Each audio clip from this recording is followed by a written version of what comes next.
Hello everyone, and welcome back to our part number 4 of use of the Loft tool in SOLIDWORKS. So in this one, I'm going to talk about Loft continuity. And to demonstrate what's going on here and things that we need to keep in mind, I'm going to create two different parts. So part number 1, I'm going to go to my front plane. I'm going to highlight my front plane, and I'm going to need a plane right behind it. So I'm going to go to the reference geometry, plane. I want this plane to be 5 inches away behind it. So I'm going to say flip offset. Now I see the preview is behind it. And you know, because the origin is here, and you're going to hit OK. So on my first profile, I'm going to sketch an L shape. And then I'm going to close it with a 3-point arc. So fairly simple. There we go. And that's pretty much it. Now on my plane number 1, which is the one behind it, I'm going to make a new sketch. Here I'm going to change things a little bit. I'm going to use my 3-point arc, but in this case I'm going to add 3 arcs, and they're going to look like a shark's fin. And this will be the first 2 objects that I'm going to start working with. I'm going to hit OK. Like I mentioned previously, when you're lofting, try to use always the same side when you're using the connectors. So I'm going to wander loft. I'm going to go from here to here, and I got my first part. No issues, pretty seamless. What I had in my mind or on my sketchbook is pretty much what I see in SOLIDWORKS, so we're doing pretty good. Now for my second one, I'm going to create a new part here. Same thing from plane. Reference geometry plane. I'm going to create a plane behind it, 5 inches. But this time around, on my front plane, I'm going to have a shape that looks like a cupcake. So line, line, line, U shape, and I'm going to close this up with a 3-point arc. There we go. Hit OK. And this will be my shape number 1. For my shape number 2, I'm going to use plane number 1. I'm going to make a new sketch, just like we did on the previous one. But on this one, I'm going to create a long line at the bottom. And then, again, 3-point arc.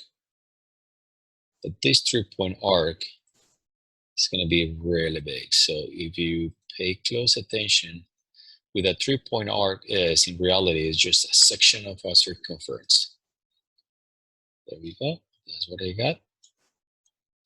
And accordingly to what we have seen in the previous 3 demos, I'm going to go in an orderly fashion, front to back. There we go.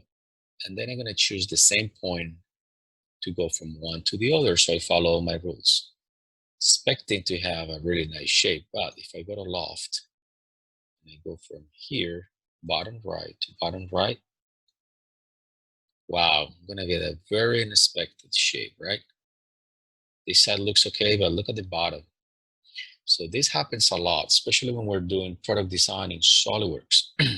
We need to understand all the basic rules. Otherwise, SOLIDWORKS will be making decisions for you, and you don't want that. Loft is a really great, powerful tool, but if we're not careful, things like this will happen the whole time. So what happens here? We're losing control of our loft. This is not what I had in mind or my sketchbook, and there is a reason for it. So reason number 4, accordingly to all the demos that we have so far. If I look at my 2 objects, right? Object number 1 and object number 2. Here, what I had in my mind or on my sketchbook is pretty much what I'm going to end up with. Here, it's going to be really difficult to foresee what's going on or how SOLIDWORKS will react to profiles like this. I was not expecting that again. at all, and I'm losing control, so that's a reason for it. So the reason is we have to have same number of vertices or endpoints when you're linking one loft to the other. In this case, we're going to have 1, 2, and 3 on the front, 2, 1, 2, and 3 on the back. So SolidWorks can make that quickly, easy, seamless connection between the two, and that's what we want. But here, if we pay attention to this one, we're going from 1, 2, 3, and 4 to 2 points. So that means that there are 2 points floating space with no definition. And SolidWorks will just randomly pick kind of the middle of that circumference here and kind of the middle of this line here, and that's closing the loft, which is not what I want. So in order to get this right, and you already have all the sketches, there's a simple solution for this. I'm going to go ahead and delete my loft. I know it doesn't work, and I just need to do a little bit of extra work. So this is great. This doesn't happen in Rhino. And what happens is SolidWorks will put a little point at the end of each line. And that's great because I know where my connection is and how many entities I have. So I have 4 entities here with 4 corners going into 2 entities with 2 corners. So all that I need to do, edit my sketch. And obviously, if I'm going to add or break this curve into more points, I'm not going to break it randomly somewhere else. So I'm going to try to keep the break closer to the 2 points that I have on front. I don't want to draw the circumference with 3 sections of an arc. That'll be a waste of time and it's not going to be perfect. So what I'm going to do is edit the sketch, and you can do this with any line, circle, ellipse, spline. I'm going to make a break right here. So I'm going to right click on my circle, and under sketch tools, you're going to find this option, the very last one called split entities. So red X, that's SolidWorks, right? Red X means you're fine. Please click where do you want to have the break on that line. So don't get frustrated when you see a red X, right? Especially in SolidWorks. So I'm going to say somewhere over here. If I want to be really precise, I can draw a reference line with dimensions. But for the sake of exercise, I'm just going to say, please break it here. And please break it also right here. So it's making a break, then hit OK, even though it shows you an X. And now, if you hover on top of the line, it's highlighting only this section. That means that this line got broken into 3 sections.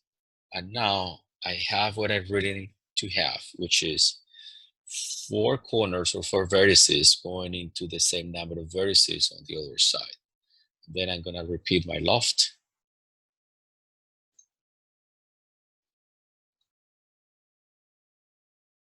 Same point, top left to top left. And this is what I was looking for in the first place. So when you're doing loft, just be extremely careful. If we know how to use the tools, SolidWorks works amazingly great. But if not, you see how random it gets.